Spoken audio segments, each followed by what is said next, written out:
Hello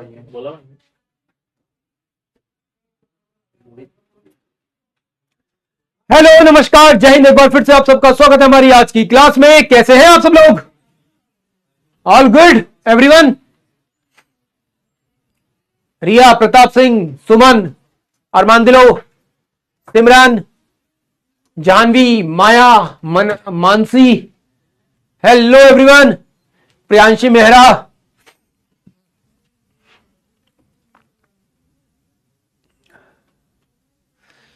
चलो great, finally सभी लोग आ चुके हैं। आज की क्लास में आप सबका स्वागत है। आज की क्लास में शुरुआत होने वाली है इंडियन पॉलिटी की।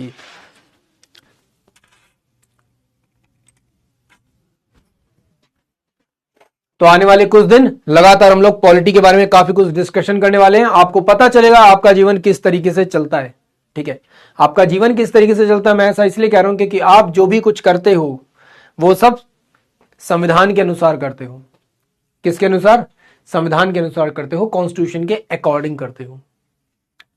ठीक है, तो उसी कॉन्स्टिट्यूशन को आज जानने का मौका आप सभी लोगों को मिला है। ये सौभाग्य की बात है कि फाइनली आपको अपने संविधान के बारे में जानने का मौका मिला। युगल, यार गर्म पानी बोल देना किसी को प्लीज, ठीक है, ध्यान से।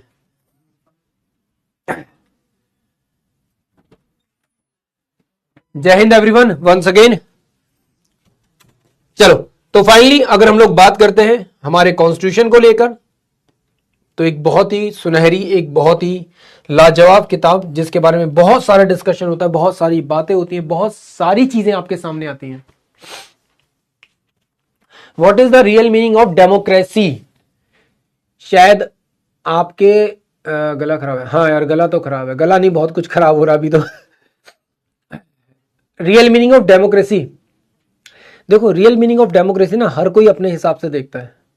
हर किसी को डेमोक्रेसी अपने हिसाब से एंजॉय करनी होती है। ठीक है, नॉर्मली जब भी हम लोग डेमोक्रेसी की बात करते हैं तो it means by the people for the people वाली कंडीशन है ना। अब वो by the people for the people क्यों? क्योंकि डेमोक्रेसी का मतलब ये होता है कि जनता के द्वारा चुनी गई है ना, जनता के द्वारा चुनी गई और जनता के द्वारा जनता के लिए काम करने वाली सरकार है ना। जनता के द्वारा और जनता के लिए काम करने वाली सरकार को हम लोग क्या कहेंगे? डेमोक्रेसी कहेंगे। ठीक है, तो आज की क्लास में हमारे जो मेन ऑब्जेक्टिव्स होंगे वो होंगे हमारे ये सब, बट इसके अलावा कुछ एक्स्ट्रा। आपको पता ही है मेरी आदत बहुत ज़्यादा खराब है कि इतने को इतना करने की आदत है, तो सेम कुछ एक्स्ट्रा भी है। बट फिलहाल हमारा जो मेन एजेंडा रहेगा, मेन जो टॉपिक रहेगा वो ये वाला पार्ट रहेगा।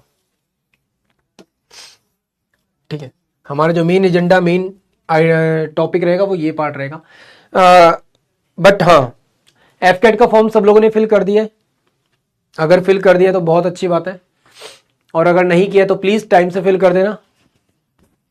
अरे आज तक समझ में नहीं आई, आज बिल्कुल समझ में आएगी, चिंता मत करो। आज इतनी अच्छे से, आज नहीं, आने वाले 11-12 दिन में इतने अच्छे से पॉलिटी समझ में आ जाएगी। लिटरली तुम बोलोगे सर इससे ज्यादा जानने की जरूरत ही नहीं थी सर, मजा आ गया सर।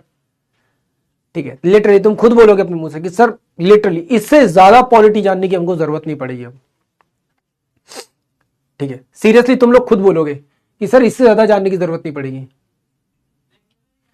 नैन्सी, ओके कोई बात नहीं, चलो बहुत बढ़िया। तो प्लीज टाइम से सब लोग फॉर्म फिल कर दो, ज्यादा बेटर रहेगा। ठीक है, क्योंकि लास्ट मोमेंट के लिए वेट करोगे तो थोड़ा सा दिक्कत होती है, कभी साइट में का सर्वर क्रैश होता है, कभी कुछ होता है। तो इट्स बेटर कि आप लोग जितना जल्दी हो सकता है उतना जल्दी फिल कर दो फॉर्म। ठीक है, वेल तो फाइनली हमारा आज का टॉपिक ये रहेगा, features of constitution, source of constitution and important dates and facts के बारे में हम लोग बात करेंगे। ठीक है, तो एक एक करके देखते हैं। देखो मेनली आपका जो भी क्वेश्चन बनेगा ना वो यहां से बनेगा, बट मैं जो एक्स्ट्रा दे रहा हूं वो इसलिए दे रहा हूं ताकि आपको एक ओवरऑल आइडिया मिल जाए। क्या मिल जाए? एक ओवरऑल आइडिया मिल जाए। ठीक है, एक ओवरऑल आइडिया मिल जाए, वो भी हम मैं आपको दूंगा। बट फिलहाल सबसे पहली चीज हमारे लिए मेन ऑब्जेक्टिव ये रहेगा जो कि हम लोग पढ़ेंगे। वेल सबसे पहली चीज ये होती है कि आखिर ये जो सोवर्जिन जो डॉक्यूमेंट है ये आया कैसे, इसका रास्ता कैसे बना, इसकी शुरुआत कैसे हुई। इनिशियल जब भी हम लोग इसके बारे में बात करते हैं तो सबसे इंपॉर्टेंट बात यह है कि कॉन्स्टिट्यूशन ऐसे ही नहीं आ गया एक दिन में। कॉन्स्टिट्यूशन ऐसे ही नहीं आ गया। एक टाइम ऐसा था जब हम लोग मोनार्की में रहते थे, राजतंत्र में रहते थे, है ना, कि कोई भी एक पर्सन होता था उसका डिसीजन, उसका जो रूल होता था, उसके जो वर्ड्स होते थे,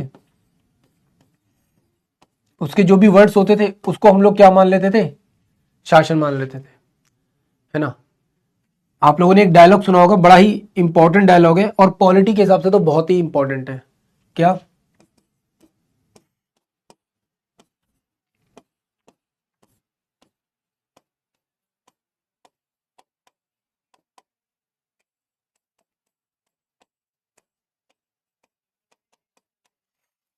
क्या है? मेरा वचन ही मेरा शासन है। आई होप सब लोगों ने मूवी देखी होगी बाहुबली। सबने देख रखी है बाहुबली मूवी? हाँ या ना? सबने देखी है बाहुबली मूवी? देखिए, शिवगामी देवी का रोल सबको याद है?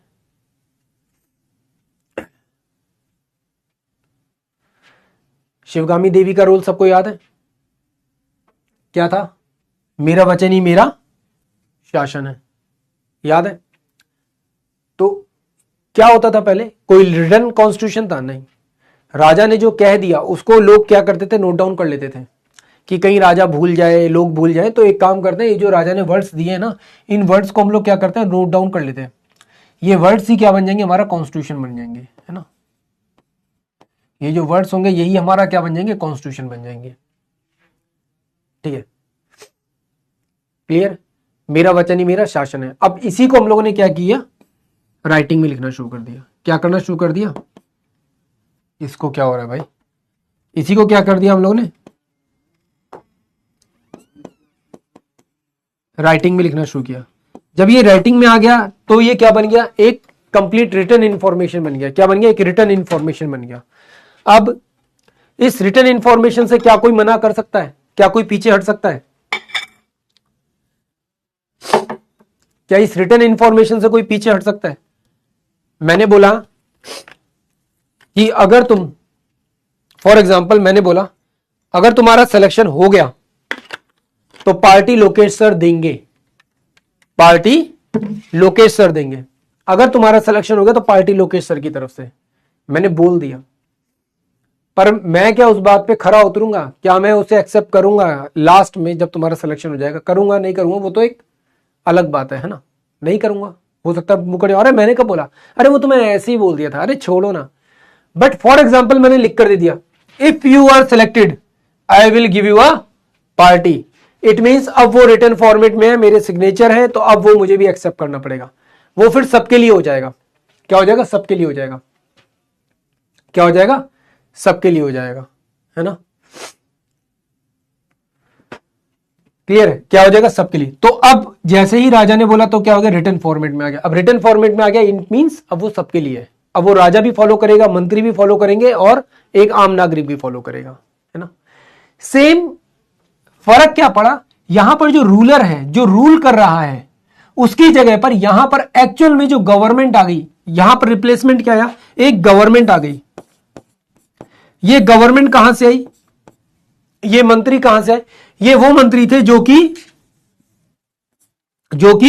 कौन थे? जो कि कौन थे? जनता के द्वारा चुने गए थे, है ना। बाय द पीपल थे। कौन थे? बाय द पीपल थे। अब ये जो government I by the people, ये क्या करेगी? अब ये तो पीछे हट नहीं सकती। लोग क्या बोलेंगे? अगर तुमने हमारी बात नहीं मानी तो अगली बार तुम्हें हटा देंगे। अगर तुमने हमारी बात नहीं मानी तो अगली बार कहीं का नहीं छोड़ेंगे। आज तो मंत्री हो, कल मंत्री भी नहीं छोड़ेंगे तुमको। टीचर कभी पार्टी नहीं देता? अरे ऐसा नहीं है भाई, बहुत पार्टी देते हैं। ठीक है, बहुत पार्टी देते हैं। तो मेरी बात अलग है, मैं देता रहता हूँ पार्टी, मुझे खुद भी बड़ा पार्टी पसंद है। बट ऐसा नहीं कि हर वक्त पार्टी करते रहते हैं। कोई ओकेशन होना चाहिए, रीजन होना चाहिए कोई, कि आखिर करनी क्यों है पार्टी। ठीक है, तो करनी क्यों है? सिलेक्शन के बाद सिलेक्शन लो, फिर पार्टी करते हैं। चलो, तो फाइनली ये बात समझ में आ गई सबको कि हम किसके बारे में बात कर रहे हैं। तो हमारा कॉन्स्टिट्यूशन ऐसे नहीं आया, एक पूरे के पूरे पड़ाव से निकलता हुआ आया। अब ये कैसे आया है समझो। यहां पर इनिशियली हम लोग बहुत सारे राजा रजवाड़े ये सब लोग इंडिया में रूल कर रहे थे। बट जब ब्रिटिशर्स आए तो ब्रिटिशर्स ने क्या किया? ब्रिटिशर्स ने बोला कि भाई आप जिस तरीके से रूल कर रहे हो ये रूल नहीं है। हम आपको बताएंगे रूल क्या होता है, हम आपको देंगे कॉन्स्टिट्यूशन। तो ब्रिटिश जो कॉलोनियल पीरियड था, इसमें जो एडमिनिस्ट्रेशन था वो ये लोग चलाते थे। कौन चलाते थे? ब्रिटिशर्स चलाते थे, अपनी मर्जी से चलाते थे, अपने हिसाब से चलाते थे। तो ये लोग क्या करते थे? अपने बेनिफिट के लिए रूल्स बनाते थे। किसके लिए? ब्रिटिश जो ईस्ट इंडिया कंपनी थी, कौन सी? ईस्ट इंडिया कंपनी जो थी, कौन सी? ईस्ट इंडिया कंपनी जो थी, उसके लिए क्या होते थे? रूल्स आते थे लिखे हुए। क्या होते थे? इसके लिए रूल आते थे। इन रूल्स को ये लोग अपोज करते, मतलब सॉरी, हमारे ऊपर लागू करते थे। हम बोलते थे हम क्यों माने? ये बोलते थे अरे तुम गुलाम हो ना, इसलिए तुमको भी मानने पड़ेंगे। धीरे धीरे हमको आदत पड़ गई, आदत पड़ गई। अब क्या हुआ? आगे चलकर इंडिया में नेशनलिस्ट मूवमेंट शुरू हुए बहुत सारे। पहले तो ब्रिटिशर्स ने दिए, फिर क्या हुआ? नेशनलिस्ट जब मूवमेंट आए तो उसमें बहुत सारे लीडर्स थे। उन्होंने बोला भाई देखो, रूल्स रेगुलेशंस हम फॉलो करने को तैयार हैं, बट वो रूल्स रेगुलेशंस हमारे होने चाहिए, एक इंडिपेंडेंट इंडिया के साथ होने चाहिए। तो हम तो वही रूल मानेंगे जो हमारे अपने होंगे, जिनको हम ड्रॉ करेंगे, जिनको हम बनाएंगे, है ना। तो यहां पर इंडियंस ने क्या किया?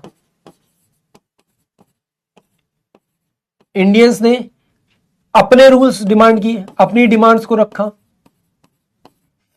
और ये जो डिमांड्स थी ये कैसी थी? ये जो डिमांड्स थी ये कैसी थी? ये सारी की सारी वो डिमांड्स थी कि भाई हमारे कस्टम्स ऐसे हैं, हमारा कल्चर ऐसा है, हमारे यहाँ इस तरीके के रीति रिवाज है, ठीक है, हमारा जो आसपास का रीजन है वो इस तरीके का है, तो हम तुम्हारी बात क्यों माने? हमारे कस्टम्स, हमारी चीजें हमारे तरीके से होंगी, आपके तरीके से क्यों होंगी? तो हम लोगों ने, यार ये क्यों हो रहा है भाई, आगे पीछे भाग रहा है।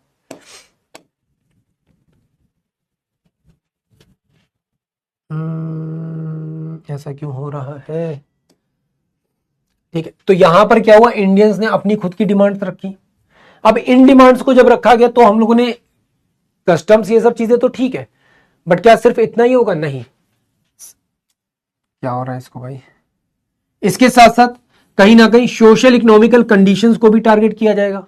भाई कोई आदमी बहुत ज्यादा धनवान है, पैसे वाला है, तो उसकी कंडीशन अलग है। कोई सोशली वीक है, उसकी कंडीशन अलग है ना। सबको सिंगल इक्वल ट्रीटमेंट मिले, वो भी चीज जरूरी है, ठीक है।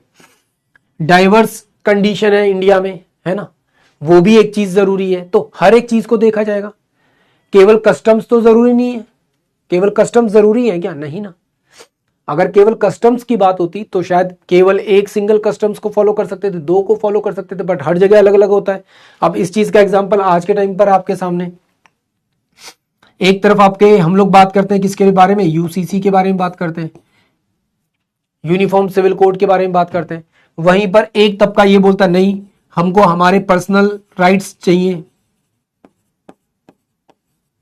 क्या चाहिए? पर्सनल राइट्स चाहिए। क्या चाहिए? पर्सनल राइट्स चाहिए। तो ये तो गलत है ना। तो वो चीज कहां से आ रही है? यहीं से तो आ रही है, क्योंकि इतना ज्यादा डाइवर्स हमारी कंडीशन है। हर किसी की क्या अपनी अलग अलग डिमांड्स हैं। हर कोई अलग अलग तरीके से यहाँ पे क्या करता है? डिमांड्स रखता है।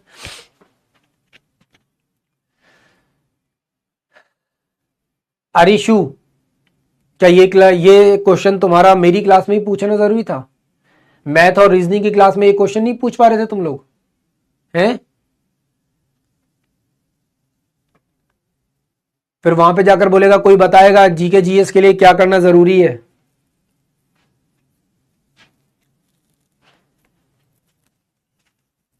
फाइनली अब यहां पर क्या होता है? जब ब्रिटिशर्स इंडिया में थे तो दो चीजों को में, मतलब दो तरीके से हम लोगों ने इनको क्या किया? डिवाइड किया।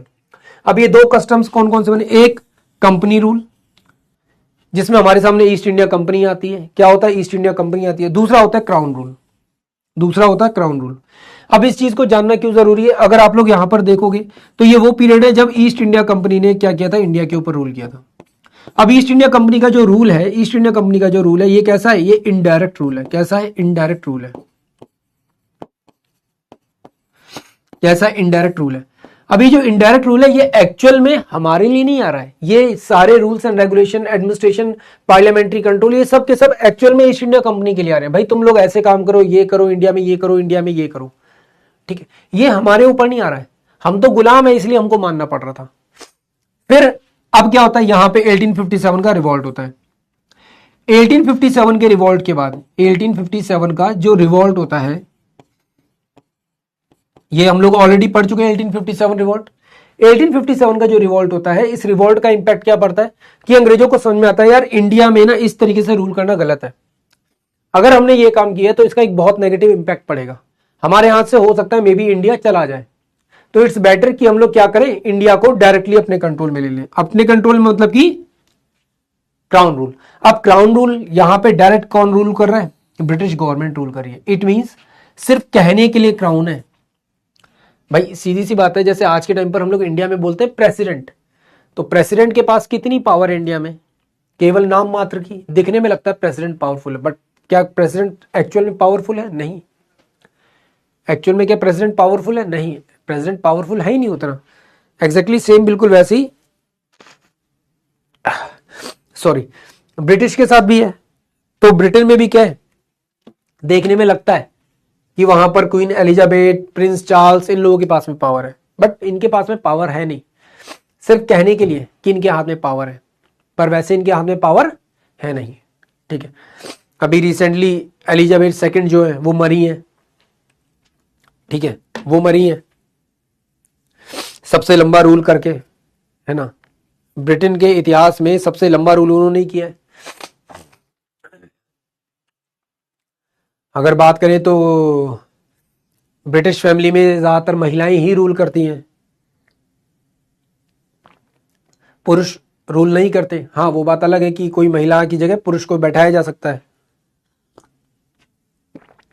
पर नॉर्मली वहां पर ज्यादातर कौन रूल करती है, महिलाएं रूल करती हैं। ठीक है, क्यों? क्योंकि उनकी फैमिली में हेरिडिटी बेसिस पे क्या एक प्रॉब्लम है, किसकी? खून का थक्का ना जमने की, विटामिन के की कमी है उन लोगों में। अब विटामिन के का इंपैक्ट पुरुषों में दिखता है, महिलाओं पे नहीं दिखता, सबको पता है। तो इसलिए वहां पर जितने भी पुरुष हैं उनको बहुत संभाल के सहेज के रखा जाता है, और महिलाओं को मेनली पावर दी जाती है, लीड करती हैं इसलिए महिलाएं वहां पर, है ना, इसलिए महिलाएं वहां पे क्या करती हैं, लीड करती हैं। इसी वजह से आप लोग देखोगे ये ब्रिटेन की फैमिली में बहुत पहले से ये बीमारी है, बहुत पहले से, तो इसे शाही बीमारी इसीलिए बोलते हैं, है ना। क्या बोलते हैं इसको, बीमारी का नाम क्या है इसका? एनीमिया, विटामिन के की कमी, खून का थक्का ना जमना, एनीमिया ही बोलते हैं ना, कुछ और बोलते हैं। ठीक है, फाइनली अब यहां पे क्योंकि डायरेक्ट रूल है, तो डायरेक्ट रूल में क्या होता है, रिफॉर्म्स बहुत सारे हो सकते हैं। क्या होते हैं? बहुत सारे हो सकते हैं। क्या हो सकता है? बहुत सारे हो सकते हैं। अब इस चीज को आप यहां पे समझो, मैं कहां बता रहा था, कहीं मैंने लिखा था, अच्छा हटा दिया, सॉरी, कोई बात नहीं, कोई बात नहीं। चलो, मैं आपको बता रहा था पहले क्या होता था, रूलर्स होते थे, तो रूलर्स भी जब रूल कर रहे होते थे तब क्या होता था, इनडायरेक्ट रूल की कंडीशन होती थी, क्योंकि रूलर ने जो बोला है वो मान लिया जाएगा, फॉलो किया जाएगा, है ना। बट यहां पर क्या हो रहा है, अब डायरेक्ट, क्योंकि डायरेक्ट किसके हाथ में आ गया, अब लोगों के हाथ में आ गया। सरकार जो यहां पे चुनी जा रही है वो किसके द्वारा चुनी जा रही है, लोगों के द्वारा। तो यहां पर जो चुनी गई सरकार है वो क्या है, ब्रिटेन के लोगों की, हमारी नहीं है, ये भी ध्यान रखना। किसकी है? ब्रिटेन के लोगों की, हमारी नहीं है। अच्छा, अब यहां पर कुछ चीजें हैं जो बहुत बेसिक बेसिक सी चीजें हैं, फंडामेंटल चीजें हैं, इन केस अगर आपसे एग्जाम में पूछ ले तो इसके ऊपर हम लोग ज्यादा ध्यान नहीं देंगे। ठीक है, इसे जरा जल्दी जल्दी देखते हुए चलते हैं।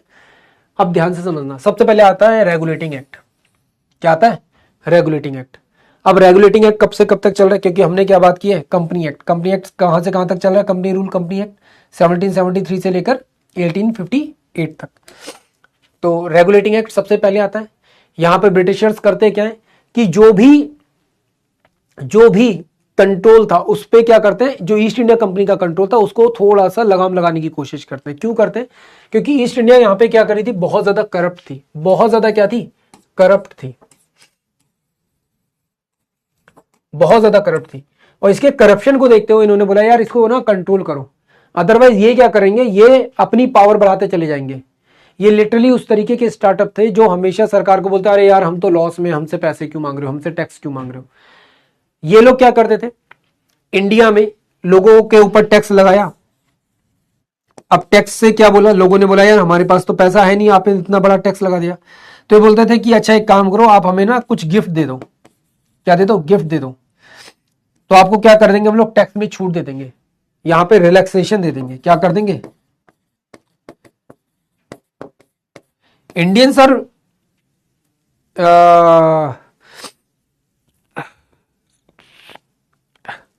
इंडियंस बहुत ईमानदार थे, शुरू से ही ईमानदार थे। हमारे अंदर बेईमानी आई कहां से? हमारे अंदर बेईमानी आई इस कंडीशन से। और अंग्रेजों ने हमारे साथ ये कोई एक बार थोड़ी किया है, अंग्रेजों ने ये सब हमारे साथ लगभग लगभग 200-250 साल किया है। अब जब लगातार आपके साथ इस तरह की कंडीशंस चलेगी, और इससे पहले जो इस्लामिक रूल था उसमें भी यही से चीज होती थी, जजिया लगाया जा रहा, कभी कुछ हो रहा है, तो लोग क्या करेंगे? मजबूरी में जाकर टैक्स की चोरी करेंगे। भाई अगर आप किसी से बोलोगे कि तुम्हारे ऊपर जो टैक्स है वो 95% टैक्स है,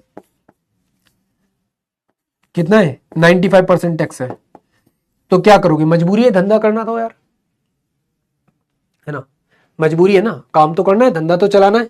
95% टैक्स है तो क्या हो गया, काम तो करना है ना। अब जब ये सब चीजें चलेंगी तो क्या होगा? 95% टैक्स देना नहीं है, उससे बचना है, तो रिलैक्सेशन के लिए क्या किया हम लोगों ने? गिफ्ट देना पसंद किया कि भाई एक काम करते, गिफ्ट दे देते हैं। टैक्स कितना लगा है? 10,000 रुपए लगा, अच्छा चलो एक काम करो, 1,000 रुपए आप रख लो। तो ईस्ट इंडिया कंपनी में क्या बढ़ गया? करप्शन बढ़ गया। उसी करप्शन को कंट्रोल करने के लिए यहां पर क्या किया गया था? रेगुलेटिंग एक्ट लाया गया था। क्या? Regulating act. एक्चुअल में रेगुलेटिंग एक्ट कहां किसके लिए जा रहा है? किसको रेगुलेट करने के लिए? Regulate the east India company. किसको रेगुलेट करने के लिए? ईस्ट इंडिया कंपनी को रेगुलेट करने के लिए। वेल, अब यहां पर हुआ क्या क्या था? सबसे पहला चीज, यहां पे गवर्नर ऑफ बंगाल बनाया गया, जिसे गवर्नर जनरल कहा गया बंगाल का। और गवर्नर जनरल कौन बना? यहाँ पे सबसे पहला पर्सन वॉरेन हेस्टिंग बना था। ठीक है, एक एग्जीक्यूटिव काउंसिल बनाएगी जिसमें 4 मेंबर थे। ये 4 मेंबर क्या करेंगे? गवर्नर जनरल को असिस्ट करेंगे। बट गवर्नर जनरल को असिस्ट कैसे करेंगे? गवर्नर जनरल इनके डिसीजन के लिए क्या है? डिपेंड करेगा इनके ऊपर। बट यहां पे बहुत ज्यादा क्या होता है? इसका विरोध होता है। इतना विरोध होता है कि ये लोग बोलते हैं अच्छा चलो ठीक है, गवर्नर जनरल क्या है? इंडिपेंडेंट है, उसके पास कुछ क्या है? फ्री पावर्स है। तो इनिशियली ये बोला गया था कि गवर्नर जनरल इसके कंट्रोल में रहेगा, इसके डिसीजन के हिसाब से काम करेगा। बट बाद में क्या कर गया? Later the governor general is free for their action. अपने एक्शंस के लिए फ्री कर दिया। और साथ ही साथ और क्या काम किया कि जो भी आर्मी की पावर थी वो पावर भी किसको दे दी? गवर्नर जनरल को दे दी कि भाई ये दोनों आपके पास रहेंगे। क्लियर है? फिर आया सुप्रीम कोर्ट कि भाई इस टाइम पर एक सुप्रीम कोर्ट भी डेवलप करो। कहां पर? कलकत्ता में 1774 में। कहां पर? 1774 में। और यहां पर पहला व्यक्ति कौन बना था? Elijah Impey.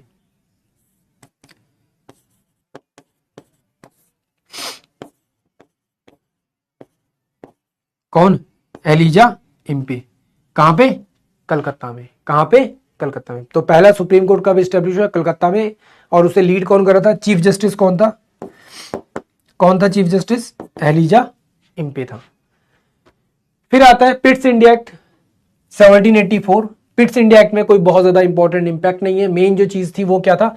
यहां पर एक्चुअल में डुअल कंट्रोल आया था। डुअल कंट्रोल जैसे आज के टाइम पर आप लोग देखते हो, सेंट्रल गवर्नमेंट में अलग कंट्रोल है, स्टेट गवर्नमेंट का अलग कंट्रोल है, काइंड ऑफ वैसा ही कुछ था। बट यहां पे ऐसा नहीं था। यहां पे पावर डिवाइड की गई, कॉमर्शियल पावर अलग एंड पॉलिटिकल फंक्शंस या पॉलिटिकल पावर अलग। मींस एक तरफ तो दिया गया पूरा का पूरा फाइनेंशियल कंट्रोल और दूसरी तरफ दिया गया पॉलिटिकल कंट्रोल। अब इसके पीछे रीजन क्या था? एक को बनाया गया बोर्ड ऑफ कंट्रोल। इनको बोला गया भाई तुम्हारी पावर है इन सारे मैटर्स को हैंडल करना जहां पर भी पॉलिटिकल अफेयर्स की बात होगी। किसकी बात होगी? पॉलिटिकल अफेयर्स की बात होगी। बोर्ड ऑफ डायरेक्टर बनाया गया। इनको बोला गया भाई तुम्हारा काम सिर्फ ये है कि तुम लोग जितने भी कॉमर्शियल वर्क है ना उनको हैंडल करो, ताकि ईस्ट इंडिया कंपनी को और ज्यादा क्या किया जा सके? कंट्रोल किया जा सके। फॉर एग्जाम्पल, आपके घर में आपके दादा दादी की चलती होगी, नाना नानी की चलती होगी। बट वैसे अगर हम लोग बात करें तो आपकी मम्मी आपके पापा के अलग अलग काम है, अलग अलग काम है। पापा का अपना कुछ अलग काम है जिसमें उनकी एक्सपर्टीज है, आपकी मम्मी की कुछ अलग एक्सपर्टीज है ना। और दोनों मिलकर ही क्या करते हैं? डिसीजन लेने का काम करते हैं। घर चलाना है तो मम्मी ज्यादा एक्सपर्ट है ना। बाहर के काम करने, बाकी सब चीजें करनी तो उसमें पापा एक्सपर्ट है ना। ऐसा कुछ होता है। मे बी कुछ लोगों के घरों में थोड़ा सा अपोजिट होता होगा, पापा घर के काम में एक्सपर्ट होते होंगे, मम्मी बाहर के कामों में एक्सपर्ट होते होंगे, मे बी ऐसा भी होता होगा आपके घरों में, दोनों चीजें हो सकती है, बट पावर दोनों के हाथ में क्या है, डिवाइड कर दी गई। कैसे? बिल्कुल एग्जैक्ट यही सेम चीज। क्या किया गया? डिवीजन ऑफ पावर किया गया। क्या किया गया? डिवीजन ऑफ पावर किया गया। करने के पीछे रीजन क्या था? अगर मान लो सिंगल एक पर्सन के हाथ में पावर हो, आप अपने घर में देख लो, जिस भी घर में सिर्फ और सिर्फ पावर फादर के हाथ में है, सिर्फ और सिर्फ पिता के हाथ में पावर है, वहां पर भी कलेश होता है। और जिन घरों में पावर सिर्फ और सिर्फ मम्मी के हाथ में, ये तो खैर कई जगह होता है, मम्मी के हाथ में, वहां पर भी कलेश हो जाता है। कई बार होता है ना, कई बार होता है ना। अगर एक सिंगल बॉडी अगर काम करिए, अरे मैंने कहा तो था ऐसा करना है, क्यों नहीं किया तुमने, होता है ना, ये देखा है ना कई जगह। मैं जब कह रही हूं ऐसा करना है तो ऐसा ही करना है, वरना ऐसा है घर संभालो अपने आप, मैं जा रही हूं मायके। होता है? क्या होता है? क्योंकि सिंगल पावर है। सिंगल पावर क्या करेगा? डोमिनेट करेगा। डोमिनेट करेगा तो अपने हिसाब से डिसीजन लेगा, अपने हिसाब से डिसीजन लेगा तो उसमें कलेश होंगे ही होंगे। तो उसको अवॉइड करने के लिए क्या किया? पावर्स डिवाइड कर दी। बोल दिया कि भाई तुम ये संभालो और तुम ये संभालो। क्या कर दी कि पावर्स डिवाइड कर दी गई। तो ये चीज यहां पर क्या था? करना जरूरी था। ठीक है, करना क्या था? जरूरी था। अब अगर आप ये टाइम पीरियड देखोगे 1784, ये टाइम पीरियड तक ऑलमोस्ट ब्रिटिश जो पावर है वो ऑलमोस्ट इंडिया में क्या हो चुकी है? सेटल डाउन हो चुकी है। क्या हो चुकी है? सेटल डाउन हो चुकी है। अगर आप नोटिस करोगे ये चीज, अगर आप नोटिस करोगे 1773 इस टाइम ड्यूरेशन तक ऑलरेडी जितने भी पावर्स हैं, जितनी भी इंडिया में पावर्स हैं, वो सब की सब ऑलमोस्ट कोलैप्स कर चुकी हैं। आप लोगों ने जब हिस्ट्री पढ़ी थी तो आप लोगों ने एक चीज नोटिस की होगी, मैंने आपको जब भी पढ़ाया तो आपको एक चीज बताई होगी, मुगल्स ऑलरेडी कमजोर पड़ चुके हैं, मराठास भी ऑलरेडी कमजोर पड़ चुके हैं, पेशवास डिक्लाइन हो चुके हैं, पानीपत का फर्स्ट बैटल हो चुका है, सब कुछ हो चुका है। कुछ बचा है क्या? नहीं बचा। ठीक है, battle of Plassey, battle of Buxar वो भी हो चुका था। इससे पहले हुआ है ना battle of Plassey, battle of Buxar. अगर यहां पे सारी चीजें हो चुकी हैं तो इसका मतलब अभी क्या है? एक बहुत बड़ा स्पेस है, और उस स्पेस को क्या कर रहे हैं ब्रिटिशर्स? धीरे धीरे इंजॉय कर रहे हैं, है ना, पावर बढ़ा रहे हैं। पहले एक रीजन को अपने कंट्रोल में लिया, फिर वहां पर अपने रूल्स रेगुलेशंस लगा दिए, फिर दूसरी जगह को लिया, फिर अपने रूल्स रेगुलेशंस लगा दिए। इस तरीके से करते करते ब्रिटिशर्स यहां तक पहुंचते हैं, और यहां तक पहुंचते पहुंचते अच्छा खासा उन्होंने क्या किया था? टेरिटरी को कंट्रोल करना शुरू कर दिया था इंडिया में, है ना। क्या करना शुरू कर दिया था? टेरिटरी को कंट्रोल करना शुरू कर दिया था। फिर आता है यहां पे चार्टर एक्ट। अब चार्टर एक्ट जब आता है तो यहां पर क्या हो रहा है? यहां पर अब सेंट्रलाइज सिस्टम आ रहा है। अभी तक जो है वो कैसा है? वो इनडायरेक्ट रूल जैसा दिखाई दे रहा है, कंपनी रूल दिखाई दे रहा है। बट इस कंपनी रूल में एक चीज होती है क्या, कि अभी तक जो डायरेक्टरी रूल था वो ईस्ट इंडिया कंपनी के हाथ में था। बट यहां से किस चीज की शुरुआत होती है? यहां से शुरुआत होती है कि भाई आपकी जो रिपोर्ट है, आपकी जो पावर है ना, वो अब हमारे हाथ में आएगी, है ना। कहीं ना कहीं हमको क्या दिखता है? ट्रांसफर ऑफ पावर नजर आती है। ट्रांसफर ऑफ पावर किसके हाथ में जा रही है? एक तरह से देखा जाएगा तो ब्रिटिश गवर्नमेंट के हाथ में जा रही है। किसके हाथ में जा रही है? ब्रिटिश गवर्नमेंट के हाथ में जा रही है। किसके हाथ में जा रही है? ब्रिटिश गवर्नमेंट के हाथ में जा रही है। तो ईस्ट इंडिया कंपनी की सबसे पहले मोनोपोली खत्म की गई। यहां पर क्या की गई? मोनोपोली खत्म की गई। क्या कहा गया कि जो भी ट्रेड है आपका इंडिया में, उसको हम लोग क्या करेंगे? कंट्रोल करेंगे, सिर्फ दो चीजों को छोड़कर। क्या? Trade off T and trade with China. अच्छा, चाय का व्यापार तो आप ठीक है कर लो, बट ट्रेड विद चाइना वाली जो कंडीशन है, यहां पर एक चीज थी। यहां पर एक्चुअल में ट्रेड होता था किसका? ओपीएम का, अफीम का। किसका ट्रेड करते थे? अफीम का। किसका ट्रेड करते थे अंग्रेज? यहां पे अफीम का ट्रेड करते थे। अब जब अफीम का ट्रेड करते थे तो ये अफीम ही वो चीज थी जिसने एक्चुअल में चाइना को गुलाम बना के रखा। किसको गुलाम बना के रखा? चाइना को गुलाम बना के रखा, है ना। किसको गुलाम बना के रखा? चाइना को गुलाम बना के रखा। और चाय ने, ध्यान से सुनना मैं क्या बता रहे वाला हूं, चाय ने, इस चाय ने, ये चाय, ये जो आप कप में सुरुप सुरुप करके पीते हो, ये चाय ने, इस चाय ने हमको गुलाम बना के रखा। इस चाय ने, इस टी ने, इसने अमेरिका को गुलाम बना के रखा। आप कहोगे सर क्या बात कर रहे हो, ये कैसे हो सकता है, हाउ इज इट पॉसिबल कि चाय ने अमेरिका को गुलाम बना के रखा है, चाय ने हमको गुलाम बना के रखा है। यस, चाय ने हमको गुलाम बना के रखा है। ठीक है, अब ध्यान से समझना मैं क्या बता रहा हूं। तुम लोगों ने एक नाम सुना होगा जब तुम स्कूल में पढ़ते होगे, या कई बार तुम लोगों को कभी वैसे पढ़ने को मिलता होगा, जब भी तुम अमेरिका के बारे में पढ़ते होगे तो एक वर्ड आता है बोस्टन टी पार्टी। क्या नाम आता है? Boston T party.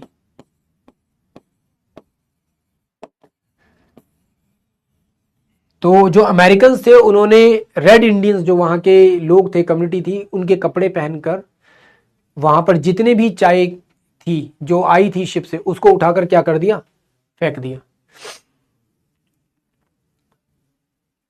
ठीक है, क्या किया था, चाय उठाकर समुद्र में फेंक दी थी। उसको बोला जाता है बोस्टन टी पार्टी, अंग्रेजों के अगेंस्ट में। वहीं से एक्चुअल में अमेरिका की आजादी की लड़ाई शुरू हुई थी।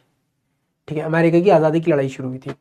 अंग्रेजों ने किया क्या, हम लोग चाय के, अब ऐसा नहीं हम लोग चाय का इस्तेमाल नहीं करते थे, हम लोग ऑलरेडी चाय का इस्तेमाल करते थे, पर हम लोग चाय का इस्तेमाल करते थे काढ़े की तरह से। हम लोग चाय का इस्तेमाल करते थे एज अ मेडिसिन। किसकी तरह से इस्तेमाल करते थे, मेडिसिन की तरह इस्तेमाल करते थे। किसकी तरह करते थे, मेडिसिन की तरह इस्तेमाल करते थे। तो हमारे लिए तो चाय थी मेडिसिन। अंग्रेजों ने बोला यार ये चाय बड़ी बढ़िया है ना, इससे हल्का हल्का सा क्या होता है, नशा होता है। तो पीने में तो ये वो लीकर और ड्रिंक भी यार बड़ा नुकसान देती है, इसको पीकर भी नुकसान हो रहा है, तो एक काम करते हैं अपन चाय पीते हैं, शुरू करते हैं। इससे नशा नहीं होगा पर आराम बड़ा मिलेगा, है ना, आराम बड़ा मिलेगा। तो ब्लैक टी पीते हैं। पर जब ब्लैक टी पी तो हम लोगों ने बोला यार हमारे पास तो बहुत सारी चीजें, इसे काला क्यों करना है, अगर यही मजा लेना है तो थोड़ी सी चीनी डाल लो, मजा आएगा, बहुत अच्छा लग रहा है, कड़वी भी नहीं लग रही, बढ़िया लग रही है, और पीते हैं। अब क्या करें, एक काम करते हैं इसमें दूध भी डाल देते हैं। हम लोगों ने ये काम किया।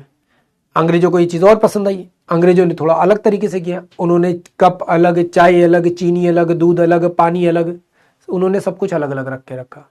उन्होंने सब एक साथ सेम टाइम पे आकर मिलाया।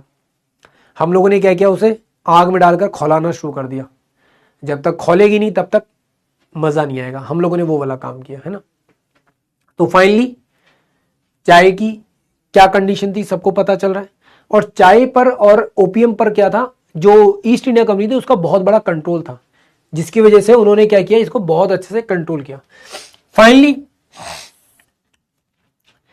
अब यहां पर क्या हो रहा है, यहां पर जो ब्रिटिश टाउन हो रहा है वो धीरे धीरे क्या कर रहा है, कंपनी की टेरिटरीज को अपने कंट्रोल में ले रहा है। उन्होंने बोला भाई अब ये जो है ना टेरिटरी तुम्हारी अब किसके कंट्रोल में रहेगी, अब मेरे कंट्रोल में रहेगी। किसके कंट्रोल में, मेरे कंट्रोल में रहेगी।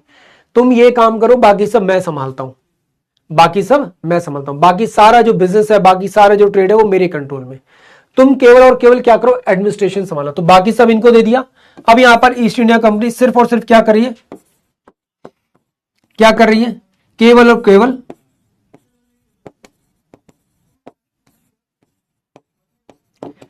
एडमिनिस्ट्रेशन का काम कर रही है। किसका काम कर रही है, एडमिनिस्ट्रेशन का काम कर रही है।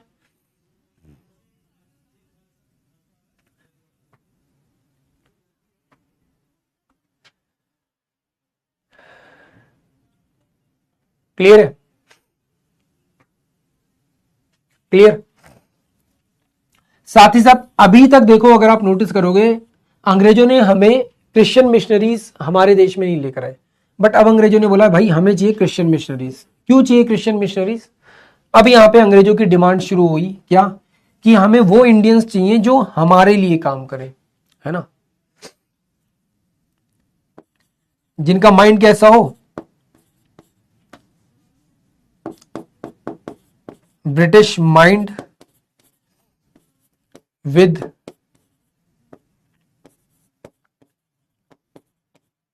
इंडियन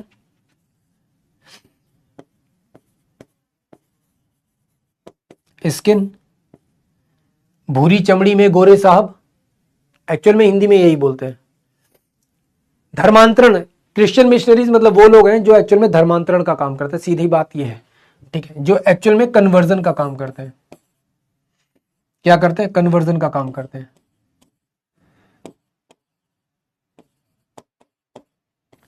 ठीक है, लोगों को कन्वर्ट करने का काम करते हैं। वैसे तो नॉर्मली कहा जाता है कि इनका काम होता है रिलीजियस वर्क, बट रिलीजियस नहीं, मेनली काम इनका यहाँ पे क्या था? धर्मांतरण करने का काम था, कन्वर्जन का काम था। अब ये कर कैसे रहे थे? इन्होंने बोला कि भाई देखो, हम आपको बहुत सारे बेनिफिट्स देंगे। सबसे पहला बेनिफिट क्या देंगे? हम आपको वेस्टर्न एजुकेशन देंगे।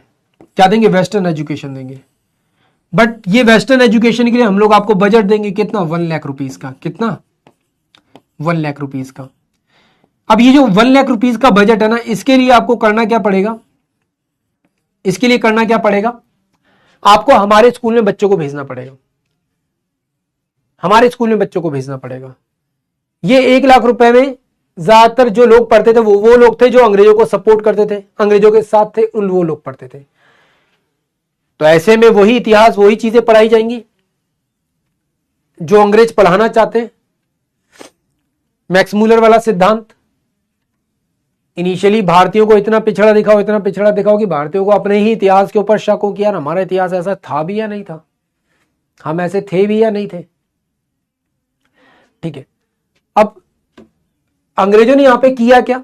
इस एजुकेशन सिस्टम में सबसे पहला काम क्या किया? हमारा जो गुरुकुल सिस्टम था ना, उसको डिस्ट्रॉय कर दिया। किसको डिस्ट्रॉय किया? गुरुकुल सिस्टम को डिस्ट्रॉय किया। Gurukul system one of the finest system था इंडिया का, जिसने एक्चुअल में इंडिया की जो सोल है ना, उसको हमेशा जीवित रखा। और आज भी ऐसे कई गुरुकुल्स हैं जो एक्टिवली वर्क कर रहे हैं, और हमें शायद इस चीज को एक्सेप्ट कर लेना चाहिए अब कि अगर ये गुरुकुल्स ना होते, अगर ये लोग ना होते, तो शायद हमारा इतिहास हमारे पास कभी आता ही नहीं, हमें कभी पता ही नहीं चलता, हमें कभी पता ही नहीं चलता।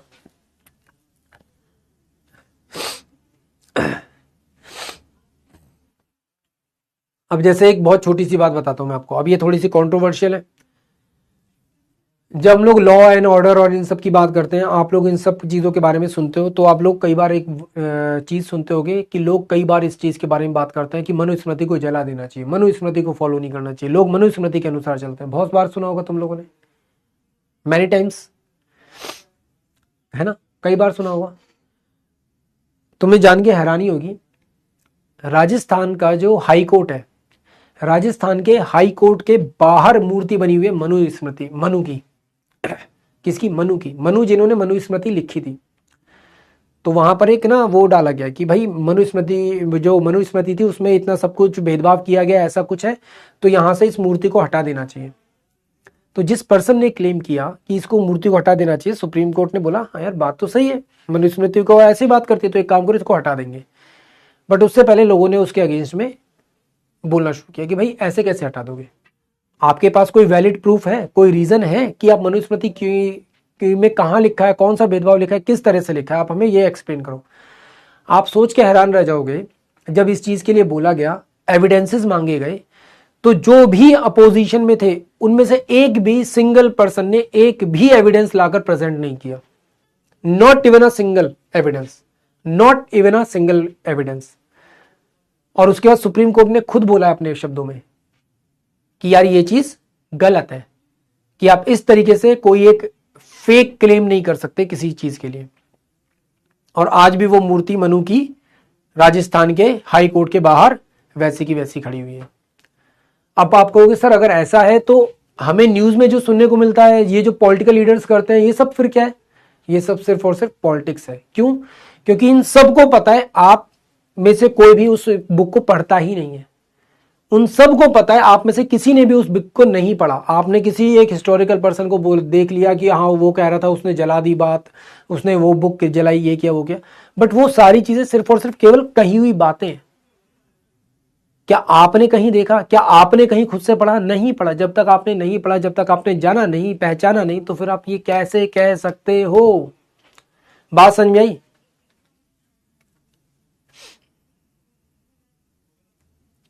तेजस यार, कम से कम तुमको तो यार ये बात नहीं बोलनी चाहिए। मेरा लिटरली अब तो मुझे लग रहा है कि मेरा पढ़ाया हुआ बेकार हो गया। भाई अभी वैदिक सिस्टम हम लोग हिस्ट्री में पढ़ चुके हैं ना, हिस्ट्री अभी तुम लोग पढ़ चुके हो ना, उसके बाद अगर तुम ये बात पूछ रहे हो कि वेदों में लड़कियों को पढ़ने का राइट्स नहीं था, हाउ इज इट पॉसिबल? वेदों में मतलब वैदिक एरा में तो महिलाओं को सबसे ज्यादा राइट्स थे। फीमेल के जो भी राइट्स हैं वो सबके सब खत्म हुए हैं कब? जब इंडिया में इस्लामिक अटैक शुरू हुआ है। उससे पहले तक इंडिया में सारे के सारे राइट्स फीमेल्स के थे। फीमेल रूल कर रही हैं, जगह जगह पार्टिसिपेट कर रही हैं। वेदों में मैंने तुम लोगों को एक कहानी भी बताई थी तुम लोगों को वेदों के से रिलेटेड, एक फीमेल के बारे में जो आर्मी कमांडर है, विश्वपाला है। वैदिक एरा में तो मैं तुम्हें कई सारी फीमेल के बारे में बताया है। अपाला, लोपमुद्रा, घोषा, गार्गी, जो उस समय की वन ऑफ द एलीड है ना, विद्वान महिलाओं में से एक है। तुमने तो यार बिल्कुल लिटरली है ना ये प्रूफ कर दिया तेजस कि भाई मेरा पढ़ाया हुआ सब बेकार हो गया, जीरो हो गया लिटरली तुम्हारी इसी बात की वजह से। अरे भाई फीमेल्स को सारे राइट्स थे, वो वेद भी पढ़ सकती है। अगर कोई भी महिला उस समय पर विद्वान बनी तो वो कैसे बनी होगी? वेदों को पढ़कर ही तो बनी होगी, बिना वेदों को पढ़े थोड़ी बनी होगी।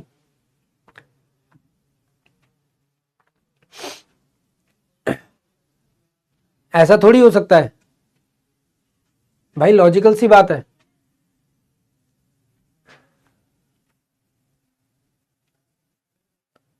और चलो ठीक है, मैं तुम्हें बोल रहा हूं कि तुमने जो पढ़ा, मान लो 1% को तुम बोल दो कि चलो ठीक है सर उस टाइम पर जो होगा वो होगा। अगर उस टाइम पर ऐसा था ना तो आज के टाइम पर तो फीमेल की कंडीशन और खराब होनी चाहिए। तुम अगर नोटिस करोगे आज के टाइम पर तो जो फीमेल्स हैं वो वैदिक जो टेम्पल्स होते हैं उनको लीड कर रही हैं। कई जगह पर तो फीमेल्स महामंडलेश्वर और ये सब तक बन जाती हैं, कई अखाड़ों को लीड कर रही हैं।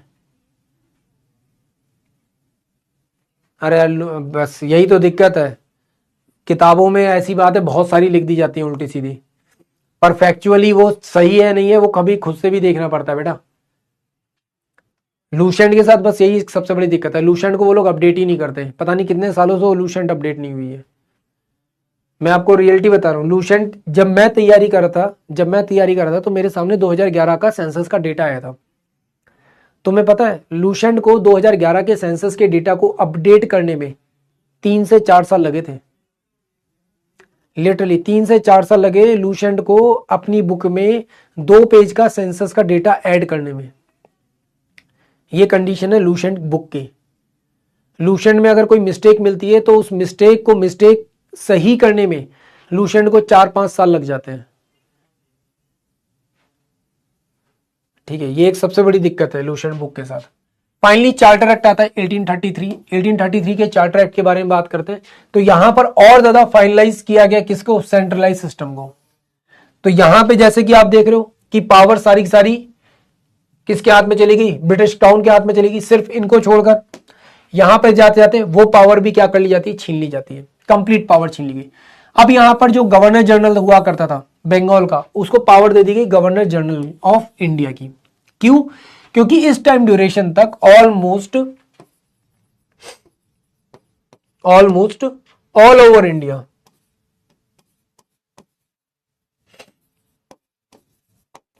किसका कंट्रोल है? ब्रिटिशर्स का कंट्रोल आ चुका है। किसका कंट्रोल आ चुका है? ब्रिटिशर्स का कंट्रोल आ चुका है। तो यहां पे लीड कौन कर रहा है? लॉर्ड विलियम बेंटिक लीड कर रहे हैं। कौन लीड कर रहे हैं? लॉर्ड विलियम बेंटिक लीड कर रहे हैं। अब बेंटिक के हाथ में सिर्फ और सिर्फ पावर कैसी दी गई? केवल सिर्फ और सिर्फ क्या?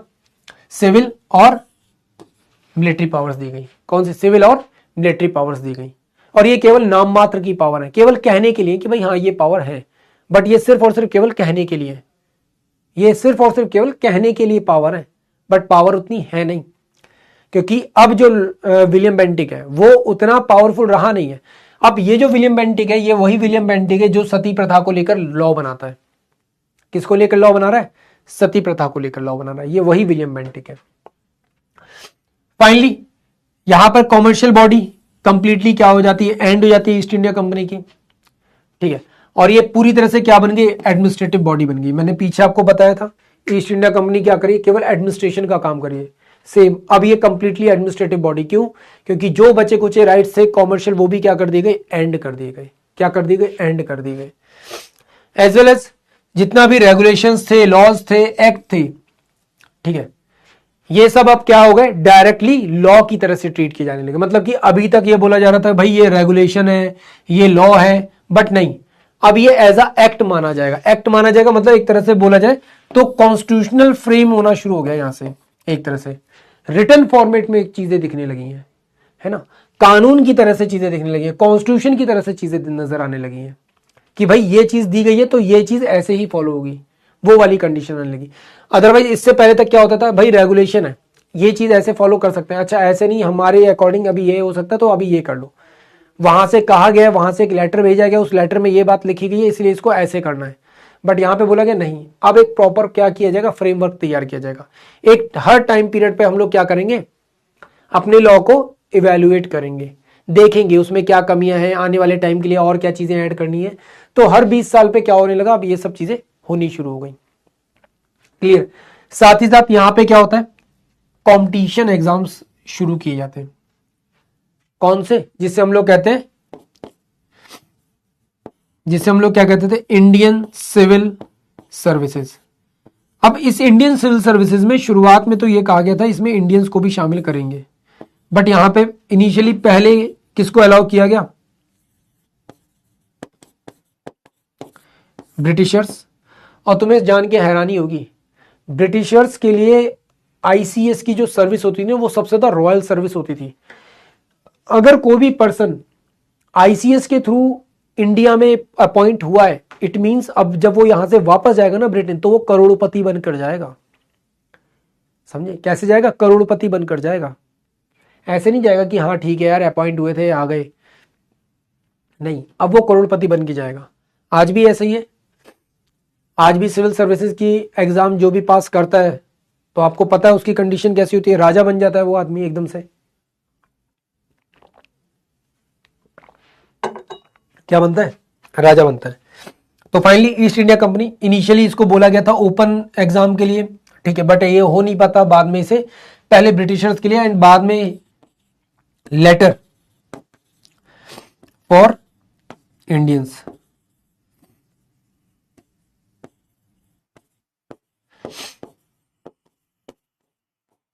लेटर फॉर इंडियंस, आगे चलकर इंडियंस के लिए भी इसको अलाउ किया जाता है। फाइनली फिर आता है चार्टर एक्ट 1853। चार्टर एक्ट 1853 में अगर आप नोटिस करोगे तो यहां पर सबसे पहली बार हम लोगों ने किसके बारे में बात की, लेजिस्लेटिव के बारे में बात की और एग्जीक्यूटिव फंक्शंस को लेकर बात की। इट मींस पावर को यहां पर और क्या किया गया, डिफाइन किया गया, सेपरेट किया गया। लेजिस्लेटिव पावर मतलब कि जहां पर रूल किया जाता है, और एग्जीक्यूटिव पावर जो एक्चुअल में इनके रूल्स को, इनके कानून को, बनाई हुई चीजों को क्या करेंगे, फॉलो करेंगे। एक तरह से देखा जाए तो यहां पे कहीं ना कहीं किसकी बात शुरू हो गई, पार्लियामेंट्री।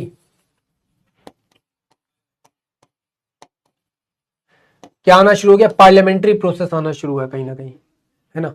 लोकल रिप्रेजेंटेशन की बात की जाने लगी है ना। क्या हो गया, एक पार्लियामेंट्री सिस्टम आना शुरू हो गया। दो तरफ से क्या किया गया, पावर को डिफाइन करना शुरू कर दिया गया है।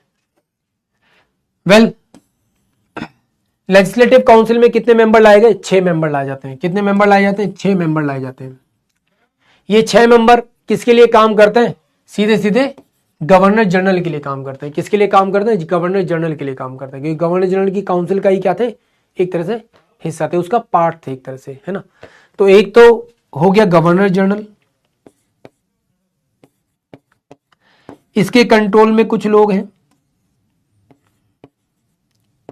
इसके कंट्रोल में कुछ लोग हैं जिनको हम लोगों ने क्या बोला, जिनको हम लोगों ने क्या बोला, काउंसिल ऑफ गवर्नर जनरल। क्या बोला, काउंसिल ऑफ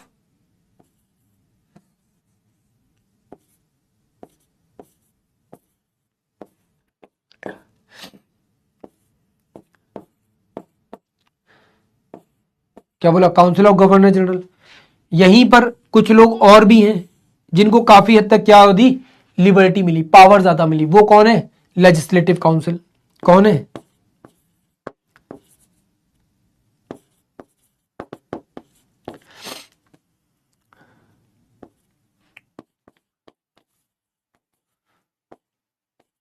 कौन है, लेजिस्लेटिव काउंसिल। इनके पास पावर क्या होती थी, हैव मोर पावर। इनके पास पावर कैसी थी, ज्यादा थी। ठीक है, फाइनली अब जो एग्जाम हो रहे हैं वो कैसे होने शुरू हुए, ओपन एग्जाम शुरू हुए। ओपन एग्जाम हुए, इट मींस अब यहां पे इंडियंस भी पार्टिसिपेट करेंगे। कौन, इंडियंस कैन आल्सो पार्टिसिपेट। कौन करें, इंडियंस भी अब यहां पे क्या करें, पार्टिसिपेट करें।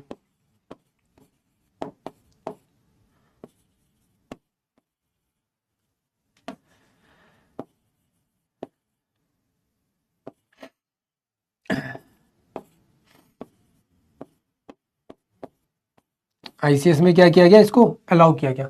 बट अभी जो एग्जाम हो रहा है वो कहां पे हो रहा है, but exam in Britain. Exam कहां पे हो रहा है,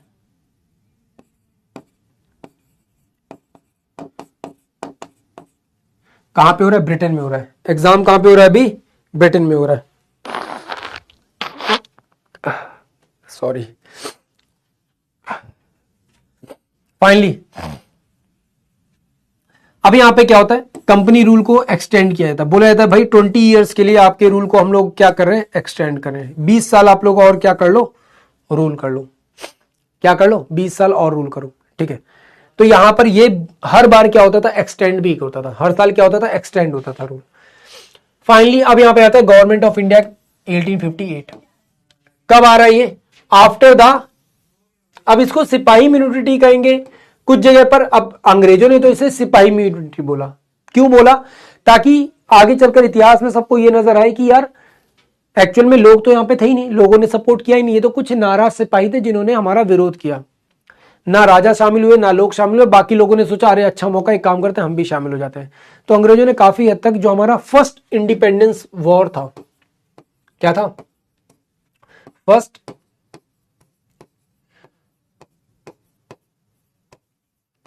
हमारा जो फर्स्ट इंडिपेंडेंस वॉर था, इस वॉर को काफी हद तक उन लोगों ने क्या किया, डाउनग्रेड करने की कोशिश की कि इसको जितना छोटा दिखाया जाए उतना अच्छा है। बट ऐसा कर नहीं पाए। आगे चलकर बहुत सारे लोगों ने इसके अगेंस्ट में बोला, इसके बारे में बात की। तो सबसे पहले ईस्ट इंडिया कंपनी को यहां पे क्या कर दिया, कंप्लीटली एबॉलिश कर दिया, कंप्लीट खत्म कर दिया गया। पर यहां पे कंप्लीटली खत्म आपको लग रहा है, अभी भी कंप्लीट खत्म हो नहीं पाएगी। इतना बड़ा हाथी था, खत्म होते होते इसे 20 साल लगते हैं। और इंडिया से खत्म हो गई, बट उसके बावजूद भी चलती रही और चलते चलते इंग्लैंड में आज के टाइम पर चल रही है। आज के टाइम पर भी ईस्ट इंडिया कंपनी चल रही है। बट उसे आज के टाइम पर ओन कौन करता है, एक इंडियन है जो आज के टाइम पर ओन करते हैं। आप लोग सर्च करोगे तो आपको नाम मिल जाएगा। फाइनली ट्रांसफर होती है पावर किसके पास, ब्रिटिश क्राउन के पास में। किसके पास में, ब्रिटिश क्राउन के पास में। जो गवर्नर जनरल की पोस्ट है, it will be replace by the viceroy of India. तो वाइसराय ऑफ इंडिया कौन बन गया, गवर्नर जनरल बन गया वाइसराय। और यहां पे पहला जो वाइसराय था वो कौन था, लॉर्ड कैनिंग। कौन पर्सन है, Lord Canning was the first one.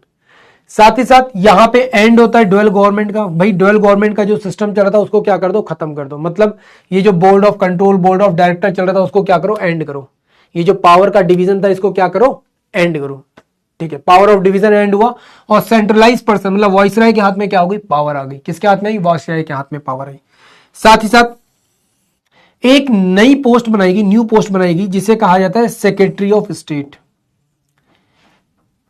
Secretary of state, कई जगह पर इसे सेक्रेटरी ऑफ इंडिया भी कहा जाता है क्योंकि इंडिया के लिए था। बट क्या ये इंडिया में अपॉइंट होता था, no, he was not in India. ये कहां पर बैठता था, ये एक्चुअल में बैठता था ब्रिटिश पार्लियामेंट में। मेंबर होता था ब्रिटिश कैबिनेट का और ब्रिटिश पार्लियामेंट में बैठता था। कहां पर, ब्रिटिश पार्लियामेंट में।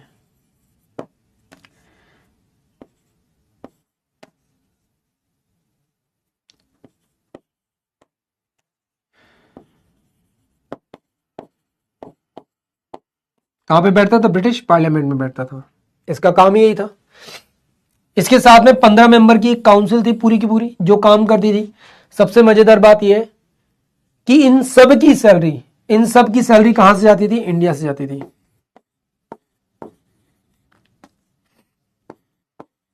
सैलरी कहां से जाती थी, फ्रॉम इंडिया।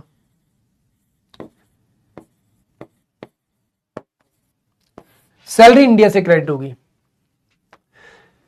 फाइनली फिर आता है यहां पे इंडियन काउंसिल एक्ट 1861।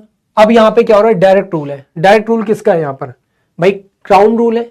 इसको हम लोग एक्ट फॉर बेटर गवर्नमेंट या एक्ट फॉर गुड गवर्नमेंट भी कहते हैं। अब ये कहते क्यों है ये भी समझ लो। ये एक्चुअल में जो वर्ड्स दिए ना, ये दिए किसने, ये कहा एजुकेटेड इंडियंस ने।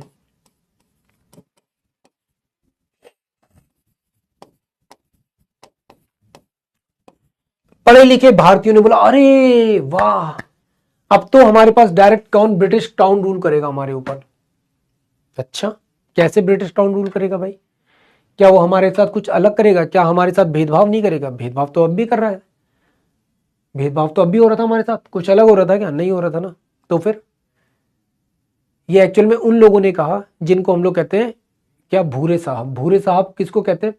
वो लोग जो अंग्रेजों के काफी हद तक चाटुकार टाइप के लोग थे, पढ़े लिखे वो लोग जो क्रिश्चियन मिशनरीज के स्कूलों से पढ़े हुए थे, ब्रेन वॉश जो लोग होते हैं। आज भी ऐसे बहुत सारे लोग हैं, आज भी कहते हैं यार इंडिया अमेरिका जैसा नहीं हो सकता, अमेरिका कितना आगे है। अब आज के टाइम पर अभी रिसेंटली एक डिबेट आप लोगों ने सुनी होगी, इंडिया फोर्थ लार्जेस्ट इकोनॉमी बन गया जीडीपी के मामले में, जापान को पीछे किया हम लोगों ने, बहुत बड़ी बात है। But some people are, India hunger index में पीछे है, इंडिया में इतनी गरीबी है, ये है वो है, फलाना है ठिकाना है। अगर ये सब इंडिया में है, सबसे पहले कंपैरिजन तुम ये करो कि इंडिया की पॉपुलेशन कितनी बड़ी है। दूसरी चीज़, अगर तुम्हें सच में ये चीज़ लगती है तो जाओ तुम अमेरिका में जाकर देख लो और न्यूयॉर्क की सड़कें और न्यूयॉर्क के सबवेज चेक कर लो, तुम्हें अंदाजा हो जाएगा। आज के टाइम पर अमेरिकन खुद मुंह खोल कर बोलते हैं कि हमारे जितने भी सबवे हैं उनसे लाख गुना ज्यादा अच्छे सबवे इंडिया के हैं। वो आज भी कहते हैं कि इंडिया में जितनी गरीबी दिख रही है शायद हमारे देश में तो इससे लाख गुना ज्यादा गरीबी है, इससे लाख गुना ज्यादा बुरी कंडीशन में है। क्यों? क्योंकि वहां पे गरीबी है, गरीबी के बाद भी लोगों को नशा चाहिए। यहाँ पे गरीबी है तो आदमी रोटी के लिए सोचता है कि किसी तरह से रोटी मिल जाए खाने के लिए। कम से कम इंडिया का गरीब आदमी इस तरह के काम नहीं करता कि जाकर लूटपाट कर रहा है, सड़क चलते किसी भी आदमी से पैसा छीन लिया, मोबाइल छीन लिया, कुछ भी छीन लिया।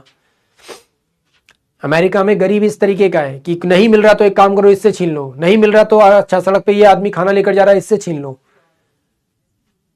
सबवे है तो सबवे में जाकर घुस जाओ, मेट्रो में घुस जाओ, तुम समझे।